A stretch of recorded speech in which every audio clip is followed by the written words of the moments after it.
How to change your YouTube handle name before 14 days. Hi everyone, this is Kate and welcome back to another video, and on today's video we will see how we can change YouTube handle name before 14 days.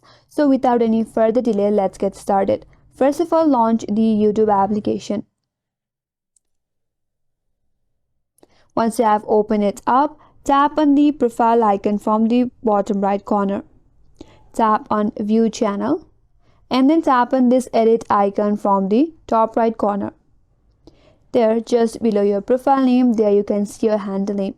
To change it, tap on the edit icon. Now you can change it from here, but it says you can change your handle back within 14 days. This becomes your change URL or channel URL.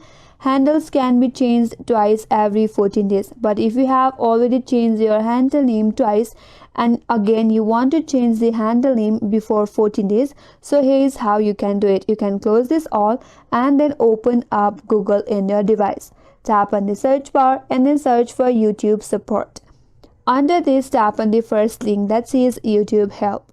Here, tap on the text box that says describe your issues and then type in YouTube handle. Here, tap on handles overview. Scroll down and here tap on the link that says Personalize URLs. Again, scroll down and then tap on this blue link that says youtube.com/handle. That's gonna take you to different page. Here you can change your handle. Tap on change handle. Now change your handle name. After that, tap on confirm selection and your handle name will be changed before 14 days. So that's the way to change your YouTube handle name before 14 days, and that's all for today's video. Hope this video was helpful. If you're new to our channel, consider subscribing. Thanks for watching and stay tuned for more videos.